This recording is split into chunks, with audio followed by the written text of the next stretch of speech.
चलिए आज क्या स्टार्ट करने वाले हैं अपन, वर्नियर कैलिपर, है ना।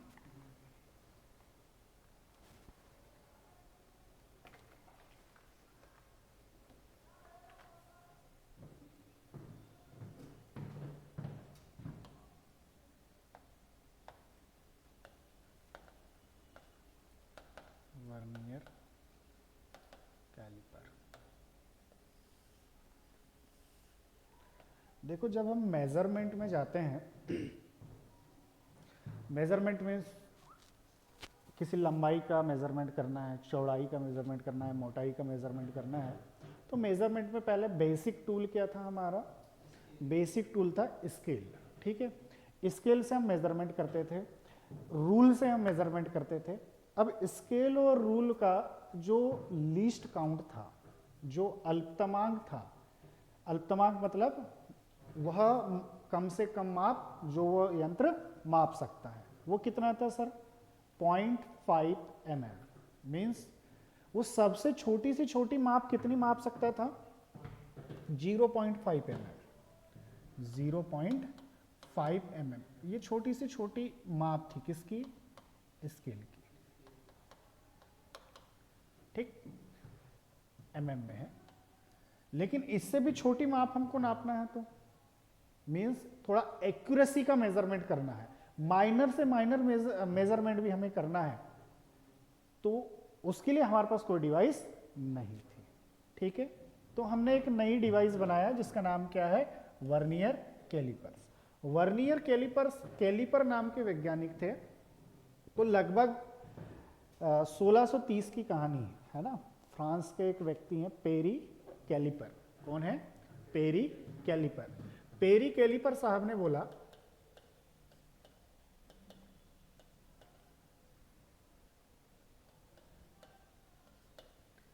पेरी कैलिपर साहब ने बोला, लगभग कब की बात है ये? 30 के आसपास, फ्रांस के हैं। इन्होंने बोला कि अगर हमें 0.5 mm से कम मेजरमेंट दिखाना है या उससे भी छोटी से छोटी माप बनाना है तो जनरल स्केल काम नहीं करेंगे, लेकिन मैं जो स्केल दे रहा हूं वो आसानी से काम कर जाएगा। इसलिए उस स्केल का नाम क्या रख दिया गया? Vernier caliper.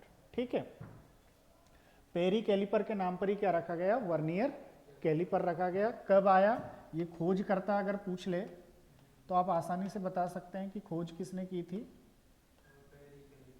पेरी कैलिपर साहब ने की थी, 1630 में की थी।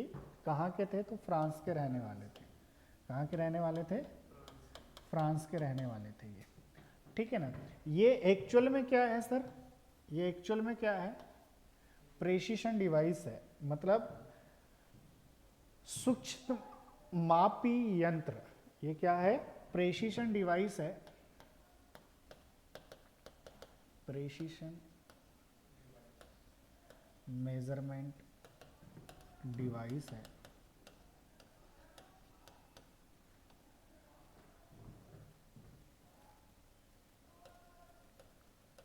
सूक्ष्म मापी यंत्र, सिंपल में छोटी से छोटी माप ये दे सकता है, न्यूनतम से न्यूनतम माप को ये माप सकता है। ठीक है, छोटी से छोटी माप ये दे सकता है, न्यूनतम से न्यूनतम माप भी ये माप सकता है।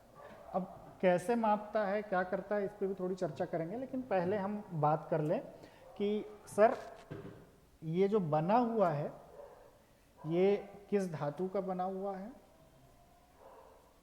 क्या काम करता है, कौन से पार्ट्स होते हैं, इस पर भी धीरे धीरे चर्चा करेंगे, एक एक स्टेप बाय स्टेप चलते हैं। तो ये कैसा यंत्र है? सूक्ष्म मापी यंत्र है। ठीक है, पहली चीज तो ये क्लियर हो गई कि कैसा यंत्र है ये? सूक्ष्म मापी यंत्र है। ठीक है, किसने दिया था इसका सिद्धांत? पेरी कैलिपर ने। अच्छा, ये डायरेक्ट है या इनडायरेक्ट है? सब पढ़ा दिया है पहले। डायरेक्ट लंबाई नाप लेता है, इसमें कल्पना वगैरह करने की जरूरत नहीं है। ठीक है, ये कैसी मेजरमेंट डिवाइस है? डायरेक्ट है। मैं थोड़ा इधर लिख दे रहा हूं, उस पर दिखेगा नहीं। तो यह डायरेक्ट मेजरमेंट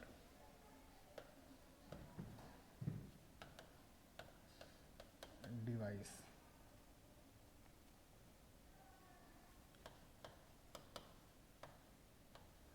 प्रत्यक्ष मापी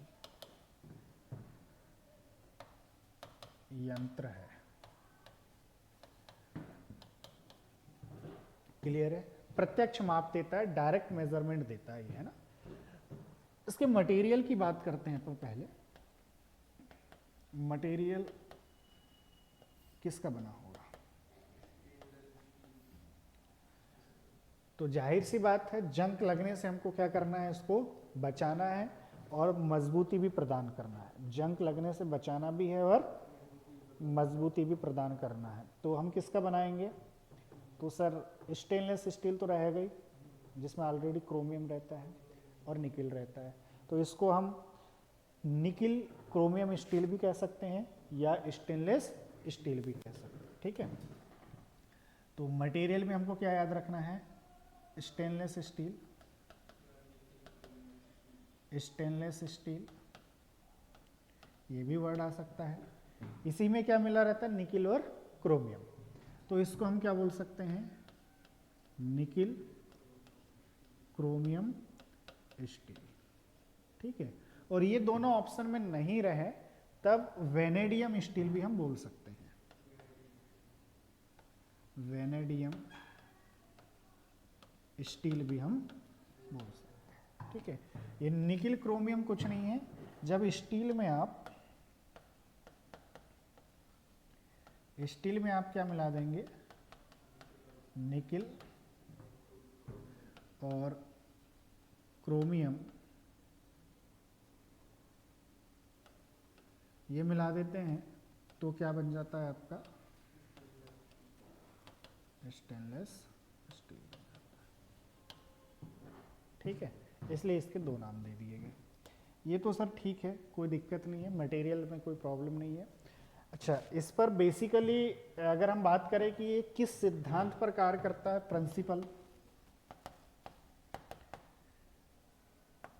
प्रिंसिपल सिद्धांत किस सिद्धांत पर कार्य करता है? तो किसने बताया था? पेरी कैलिपर ने बताया था, मतलब वर्नियर ने बताया था। किसने बताया था? वर्नियर ने बताया था। किसने बताया था? ये वर्नियर ने। तो हम क्या बोलेंगे? किसके सिद्धांत पर कार्य करता है? वर्नियर के सिद्धांत पर कार्य करता है, ठीक है। यह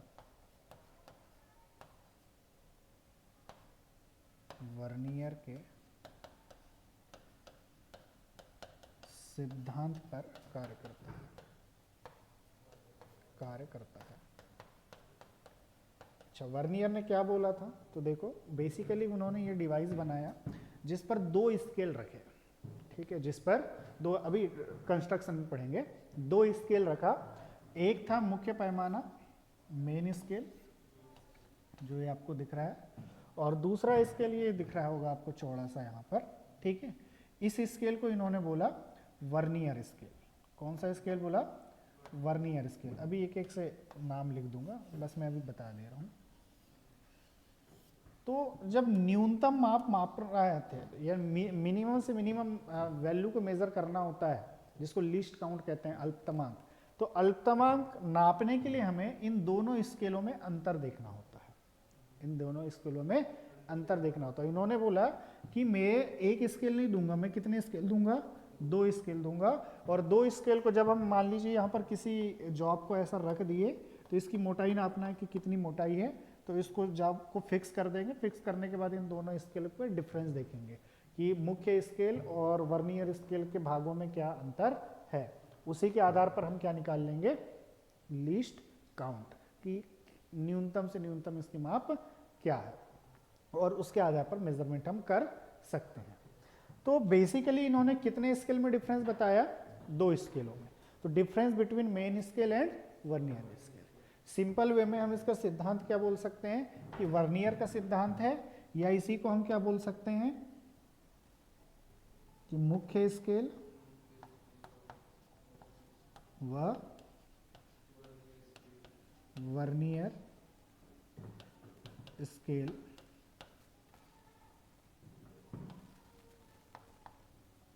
के अंतर या का अंतर इस सिद्धांत पर ये कार्य करता है, ठीक है। दोनों स्केल के अंतर पर ये कार्य करता है या वर्नियर के सिद्धांत पर ये कार्य करता है। तो यहाँ पर हमने सिद्धांत भी देख लिया। अच्छा जी, मार्केट में ये किस लंबाई का मिलता होगा, इसकी रेंज क्या होती होगी?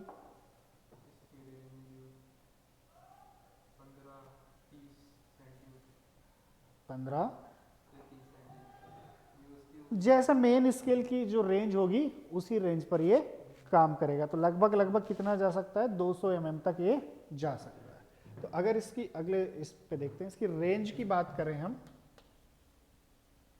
इसकी रेंज या परास कितना मिलेगा, तो बेसिकली इसकी रेंज मिल सकती है 0 से लेके 20 मिलीमीटर तक, या 0 से लेके 150 मिलीमीटर तक, 15 सेंटीमीटर का स्केल है तो, या 0 से लेके 200 मिलीमीटर तक। 300 मिलीमीटर तक इसलिए नहीं जाएगा क्योंकि इधर कुछ डिस्टेंस वो ले लेगा जो डिवाइस का थिकनेस नापना है ना। तो बेसिकली ये 3 रेंज में हमको देखने को मिलता है। ठीक है, उपयोग यूज की बात करते हैं।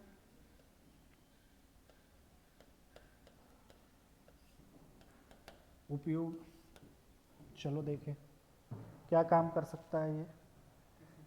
तो चलिए यहां पर आते हैं।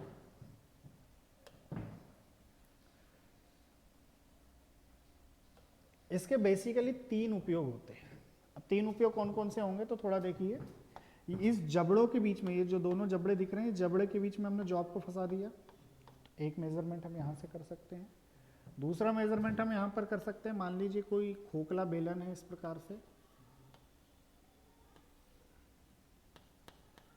इसके अंदर के व्यास को निकालना हो तो भी हम नाप सकते हैं।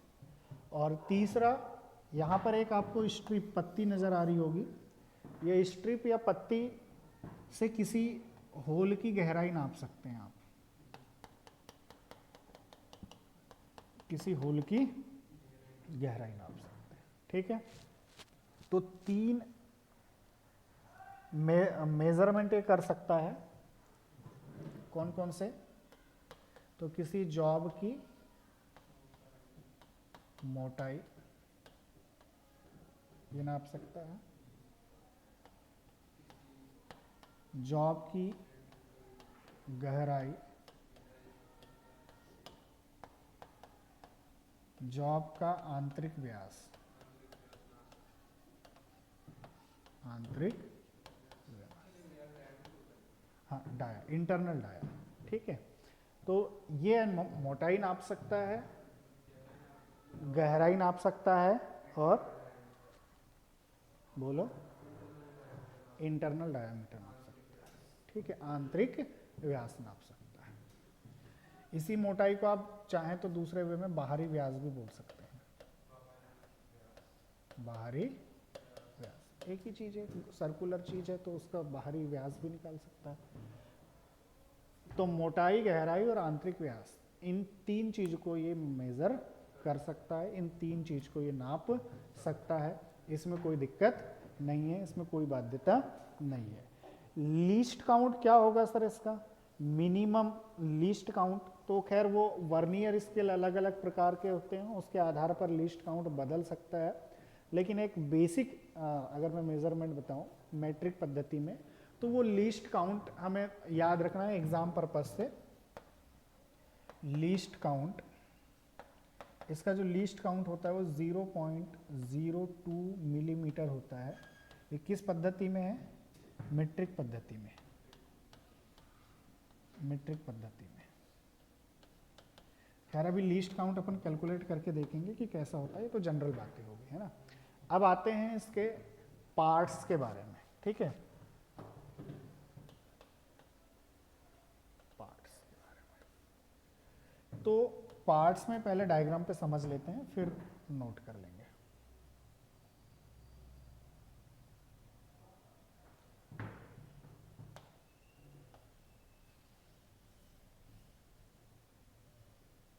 उपयोग हो गए।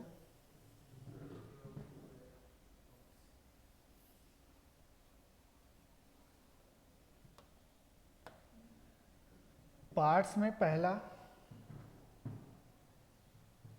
मेन स्केल, इसको हम बोलेंगे मेन स्केल,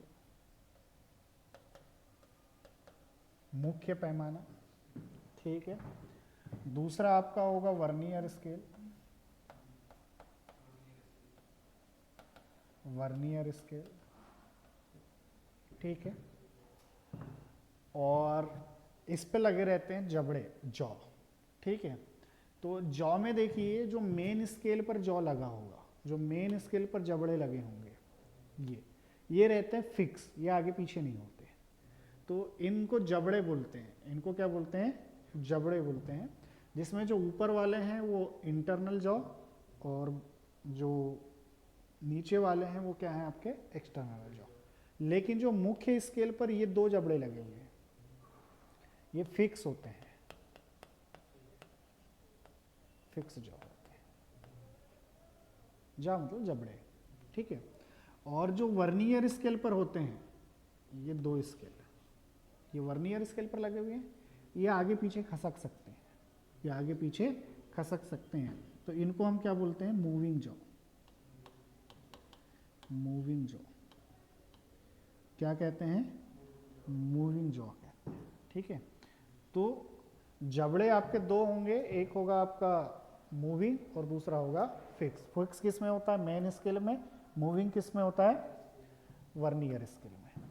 अब वर्नियर, जैसे मान लीजिए मुझे इसकी मोटाई ज्ञात करना है, तो आपने क्या किया? वर्नियर स्केल को उधर से लेके खसका है और यहाँ पर जहाँ पर जॉब आपका फिक्स हो गया, जैसे देखो यहाँ से यहाँ तक पूरा टाइट हो गया। टाइट होने के बाद आपको मेजरमेंट करना है। अब जैसे स्केल को छोड़ेंगे तो पीछे हट सकता है, तो इसको फिक्स करने के लिए हम क्या करते हैं? एक नट का, एक स्क्रू का यूज़ करते हैं, जिसको हम क्या कहते हैं? लॉकिंग स्क्रू कहते हैं। क्या कहते हैं? लॉकिंग स्क्रू कहते हैं। लॉकिंग स्क्रू के ऊपर आपको एक कट कट नज़र आ रहे होंगे, ठीक है। ये कट क्या है? ये नर्लिंग है। क्या है ये? नर्लिंग, ग्रिपिंग प्रोवाइड करते हैं, नर्लिंग प्रोसेस द्वारा बनाते हैं इसको, ठीक है। क्लियर हो गया इतना? लॉकिंग नट भी हो गया। अब इधर पर आते हैं, इसके इस साइड पर, तो आपको एक चीज़ और नज़र आ रही है, पत्ती जैसे, ठीक है। क्या नज़र आ रही है? पत्ती जैसे, जिसको हम क्या कहते हैं? ब्लेड कहते हैं। क्या कहते हैं? ब्लेड कहते हैं। या इसी को हम बोलते हैं डेप्थ बीम, या डेप्थ मेजरिंग डिवाइस, या डेप्थ बार, ठीक है। इसके 3-4 नाम होते हैं, तो आप कंफ्यूज नहीं होना। जब भी आपको बोल दे डेप्थ,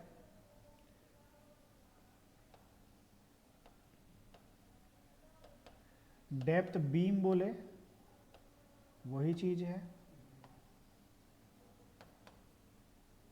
डेप्थ ब्लेड बोले, वही चीज है।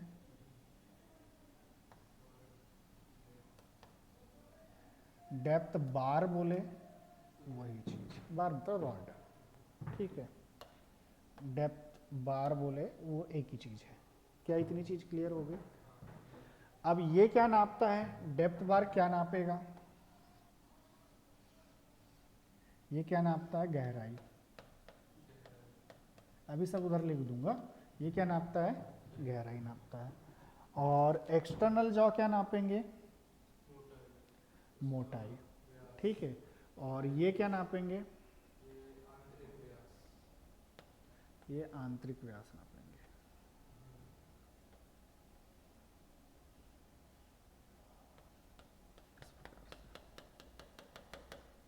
समझ में आ रहा है? तो 3 मेजरमेंट हो गए, 3 मेजरमेंट हो गए। अब बात करते हैं अपन इसकी, थोड़े से इधर आ जाओ। ये जो ब्लेड है, ये किससे जुड़ी रहती है? ये क्वेश्चन पूछा जाता है। ब्लेड जो है वो किससे जुड़ी रहती है? तो किससे जुड़ी रहेगी? ये मेन स्केल से जुड़ी होगी, तो जितनी की उतनी रहेगी। मेन स्केल तो फिक्स है आपका। अगर ब्लेड जितनी की उतनी है, तो मान लीजिए बॉटल की मुझे गहराई नापना है, और दूसरी बार में मुझे दूसरी बॉटल की गहराई नापना है, तो आगे पीछे है। तो ऐसी स्थिति में ये ब्लेड क्या होना चाहिए? आगे पीछे घूमना चाहिए। और आगे पीछे कब घूमेगी? जब स्केल आगे पीछे घूमेगा। और स्केल आगे पीछे कौन सा घूमता है? वर्नियर स्केल, है ना। तो ये किससे जुड़ी रहती है, तो आप बताओगे यह मूविंग जॉ से जुड़ी रहती है या वर्नियर स्केल से जुड़ी रहती है, बातें कही है ना। मूविंग जॉ से जुड़ी रहती है या वर्नियर स्केल से जुड़ी रहती है। क्लियर है इतना। तो ये भी हमें ध्यान में रखना है। अब एक एक से सारे पार्ट्स अपन लिख लेते हैं, उसके बाद अच्छा कुछ चीज़ें और ध्यान दो। अगर मैं बात करूं कि मेन स्केल जो है उसमें डेटा किस में रहता है,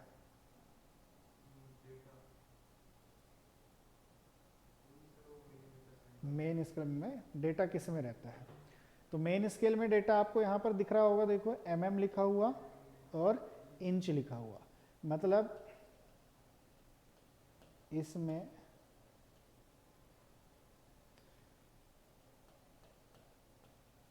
इंच व mm में माप होती है। किस में होती है, इंच और mm में माप होती है। किस में, मेन स्केल पर।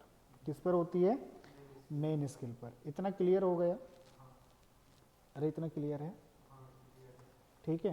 तो इनके यही छोटे छोटे चीज़ें जो हैं मैं लिखवा दे रहा हूँ, आप बताते जाएंगे, फटाफट अपन लिखते चलते हैं। तो पार्ट्स में सबसे पहला पार्ट्स क्या है आपका, मेन स्केल, मुख्य पैमाना, मुख्य पैमाना।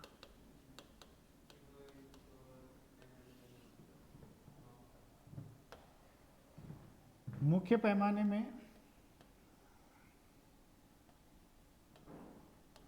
mm और इंच में होता है और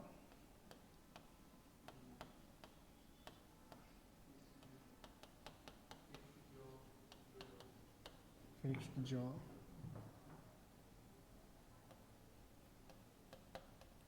जुड़े होते हैं। दूसरा क्या है आपका, वर्नियर स्केल।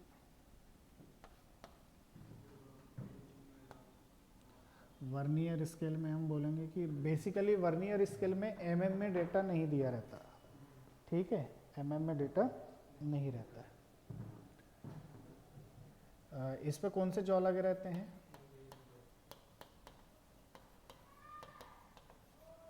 Moving jaw.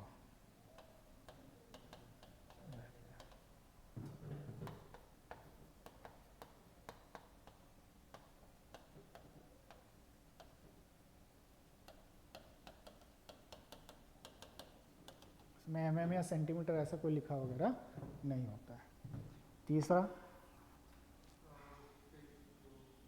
वो तो लिख लिए हैं,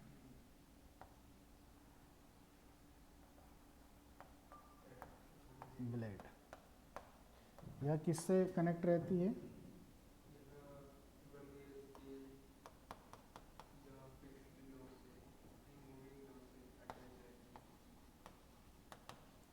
वर्नियर स्केल या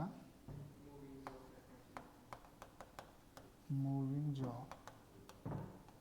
से जुड़ी रहती है।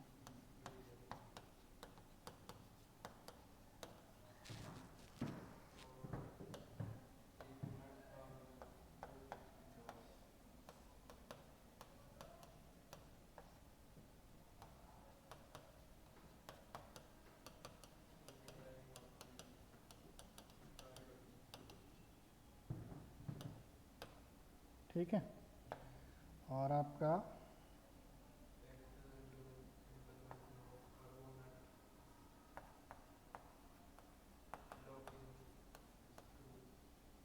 लॉकिंग स्क्रू, यह मापन के समय दोनों स्केल को फिक्स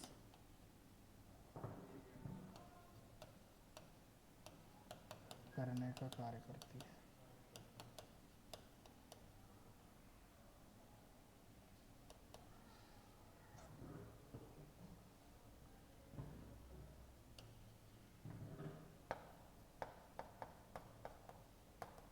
ठीक है। नोट में हमें यह ध्यान रखना है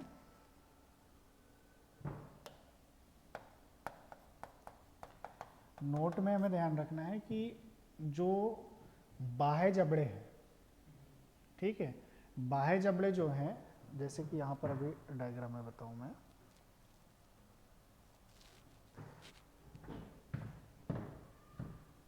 ये जो बाह्य जबड़े हैं ये क्या नापते हैं?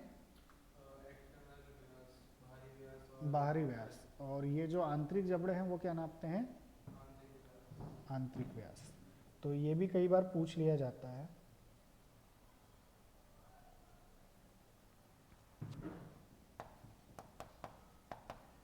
बाह्य जबड़े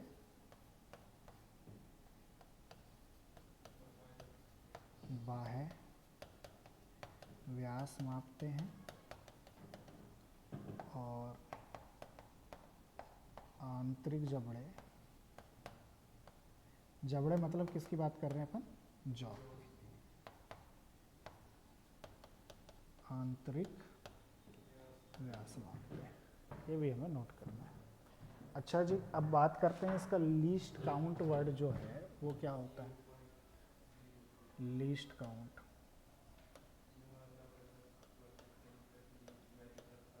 अल्पतमांक। अल्पतमांक मतलब क्या होता है?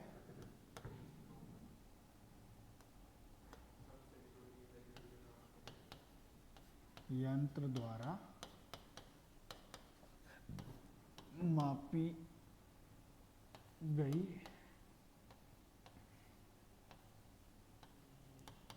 न्यूनतम माप।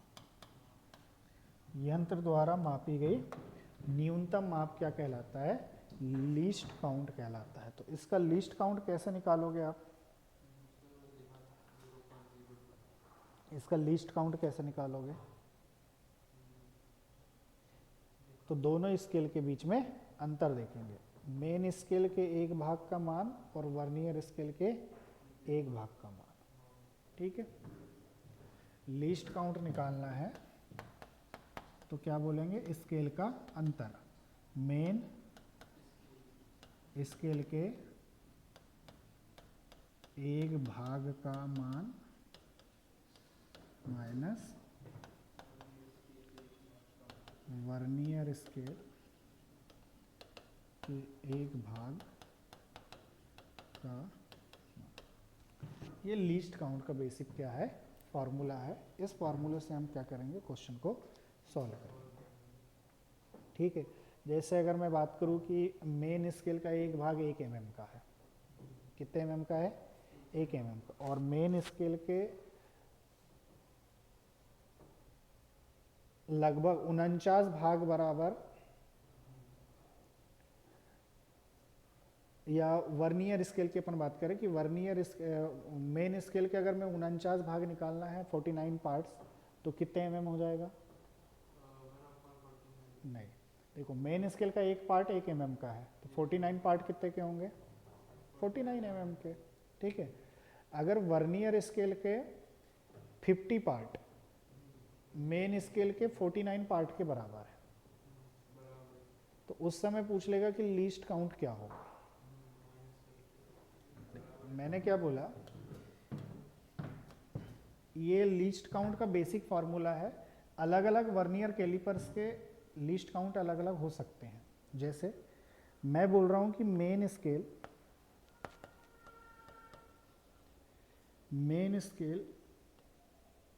का एक भाग 1 mm का है, ठीक है। तो मेन स्केल के 49 भाग कितने के हो जाएंगे? 49 mm के, इसमें कोई दिक्कत नहीं है। अब वर्नियर स्केल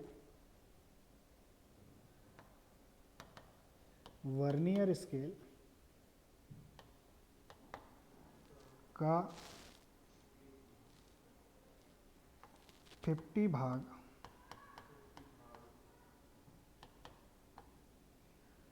मेन स्केल के ले लेते हैं,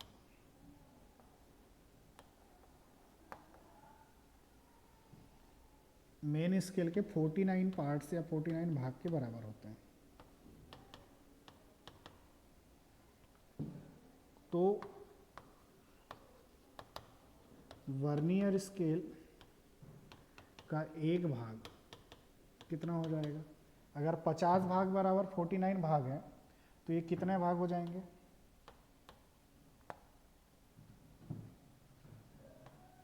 49/50 इसका भाग दे देंगे अपन, ठीक है, मेन स्केल के। अरे होंगे नहीं होंगे? होंगे। मतलब 50 भाग बराबर 49 भाग है तो एक भाग निकालना है तो 50 का क्या कर दें अपन? पक्षांतर कर दें, इतना ही आएगा। अब लीस्ट काउंट निकालो इसका, लीस्ट काउंट कितना होगा? तो लीस्ट काउंट का फॉर्मूला क्या है कि मेन स्केल का एक भाग, तो मेन स्केल का एक भाग बराबर कितने एमएम है? 1 एमएम। और वर्नियर स्केल का एक भाग कितना है? 49/50 एमएम। काउंट करो इसको तो ये हो जाएगा 50 माइनस 49/50, इतना ही होगा, 1/50 एमएम। 1/50 एमएम को सॉल्व करेंगे अपन तो 0.02 एमएम आएगा। भाग नहीं जाता, 1 जीरो आ जाएगा इधर दशमलव, फिर भाग नहीं जाएगा, 1 जीरो लगाए तो 100 हो जाएगा। तो इस प्रकार से हमने लगा दिया 0.02, ये आपका लीस्ट काउंट निकल गया, ठीक है। ये क्या निकल गया? Least count. इसी प्रकार से आपको अगर मैं वर्नियर पैमाना और मेन पैमाना का मेजरमेंट दिया हुआ है तो वैल्यू निकाल सकते हैं अपन, अरे निकाल सकते हैं। जैसे मैंने बोला कि मेन पैमाना, मेन स्केल, वर्नियर स्केल की वैल्यू दिया है और लीस्ट काउंट बताना है। ये 10 भाग हैं 9 भाग के बराबर, कितना आएगा?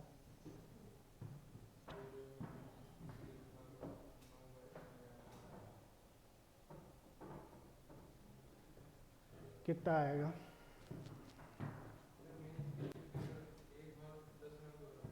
हाँ, जैसे अभी 50 और 49 था तो इसमें क्या करेंगे अपन? 1 माइनस 9/10, यही आएगा। तो 10 में से 1 गया तो 1/10, 1/10 मतलब कितना हो जाएगा? 0.01, इतना ही होगा ना, 0.1,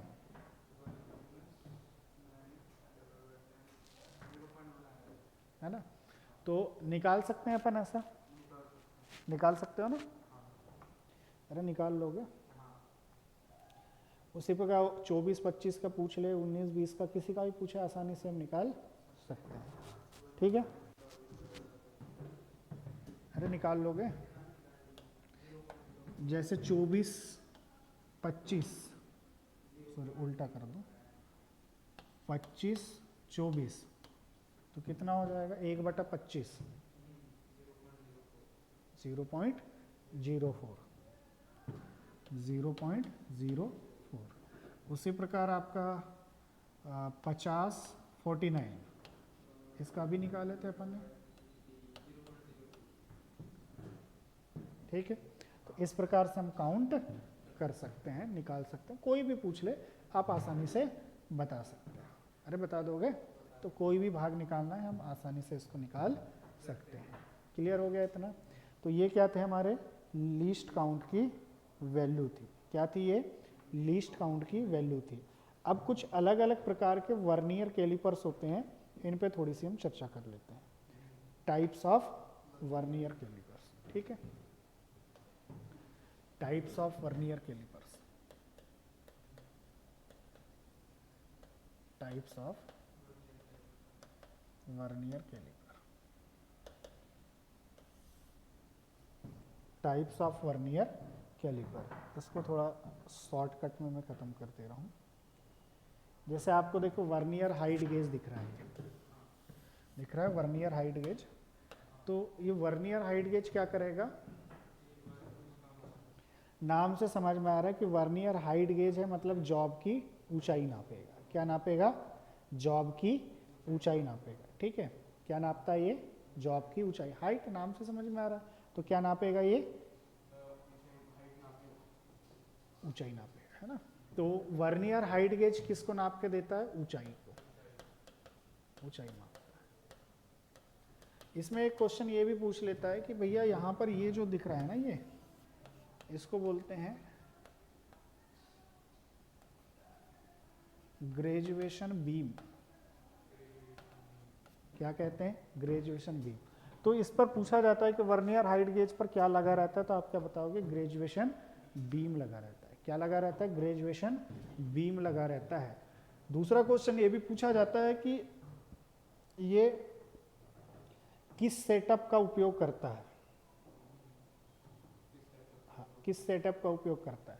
तो इस पे सेटअप जो रहता है, देखो यहाँ पर basically rack and pinion arrangement होता है। रैक एंड पिनियन अरेंजमेंट क्या होता है मैं बता रहा हूँ। इसको आप सर्कुलर घुमाओगे, रोटरी मोशन, तो ये ऊपर नीचे होगा। मतलब अगर यहाँ पर हम बात करें कि ऐसे दांते लगे हुए हैं, एक इसमें दांते लगे हुए हैं और एक सर्कल यहाँ पर है, उस पर भी राउंड अप दांते लगे हुए हैं, तो आप जब इस सर्कल को घुमाओगे तो वो इसके ऊपर चलेगा। तो एक का मोशन कैसा है, रोटरी सर्कुलर, और दूसरे का मोशन कैसा है, ट्रांसलेटरी, सीधा चल रहा है, चल रहा है। तो एक रोटरी को जब ट्रांसलेटरी में कन्वर्ट करते हैं या ट्रांसलेटरी को रोटरी में कन्वर्ट करते हैं, तो उसको बोलते हैं रैक एंड पिनियन। ठीक है, ये होता है आपका रैक, और इस पर अगर सर्कुलर लगा दिया गया इस टाइप से, तो ये होता है पिनियन। ऐसा ही अरेंजमेंट यहाँ दिख रहा है, देखो इसको आप सर्कुलर घुमाओगे तो ये ऊपर नीचे जाएगा, है ना। तो कौन सा सेटअप होता है इसमें, रैक एंड पिनियन सेटअप होता है। कौन सा सेटअप होता है, रैक एंड पिनियन सेटअप होता है। और क्या नाप के देता है ये, ऊंचाई माप के देता है। तो ऐसे इनके नाम के आधार पर अलग अलग वर्नियर कैलिपर्स हैं।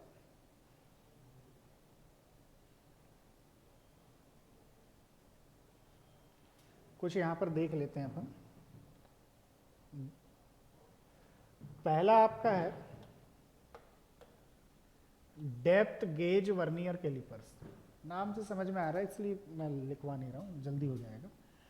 क्या करेगा, ये डेप्थ है तो गहराई नाप के देगा। ठीक है, आंतरिक माप या बाह्य माप, इसको यूनिवर्सल कैलिपर कहते हैं।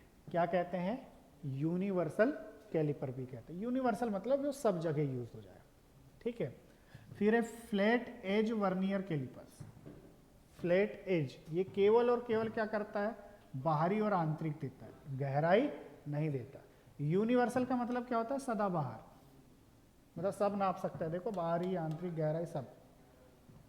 विशेषता क्या है, जौ की आंतरिक सतह और फ्लैट बाह्य सतह उत्तल होती है।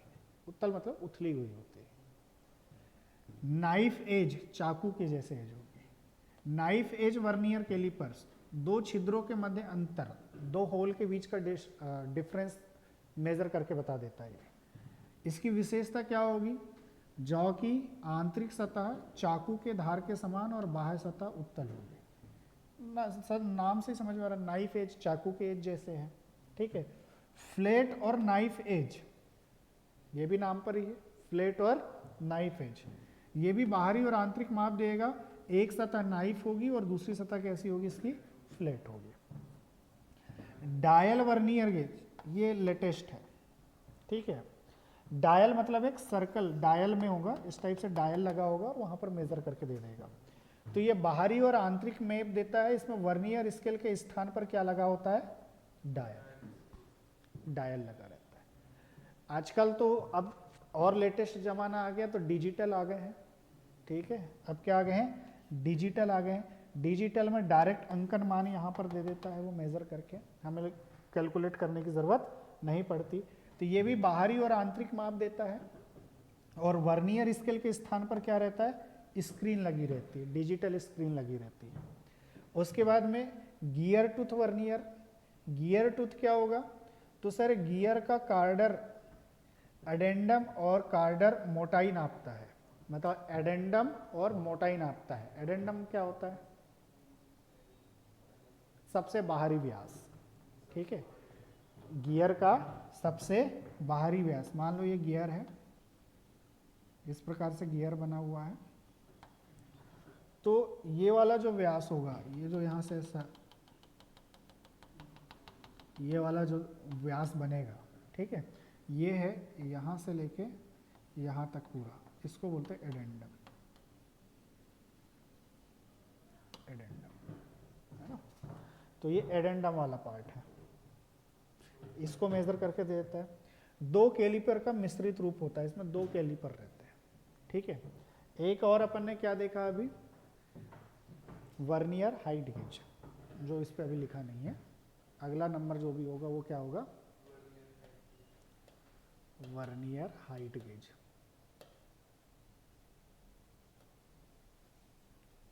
हाइट गेज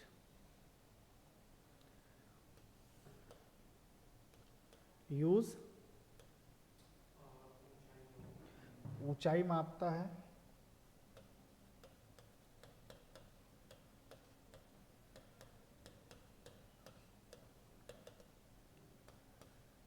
कौन सा सेटअप होता है, rack and pinion.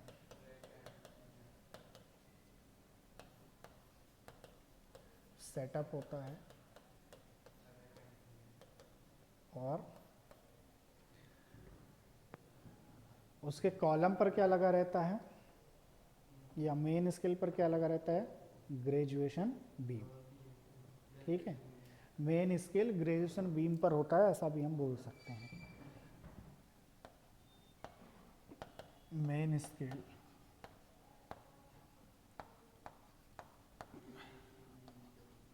Graduation beam पर होता है।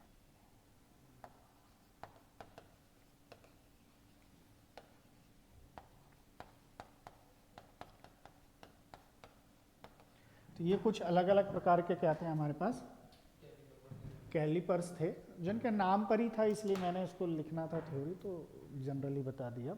ये अलग अलग प्रकार के कैलिपर्स थे जिनका यूटिलाइजेशन था, ठीक है। बाकी लीस्ट काउंट कैसे मेज़र करते हैं, कैसे कैलकुलेट करते हैं, मेन स्केल में फंसाने के बाद किस प्रकार से मेज़रमेंट होता है, वो सब लैब में देखेंगे अपन, है ना। तो यहाँ पर हमने किसको ख़त्म कर दिया, वर्नियर कैलिपर्स को ख़त्म कर दिया। इसके बाद हम क्या देखेंगे, माइक्रोमीटर नेक्स्ट क्लास में, ठीक है। कोई डाउट?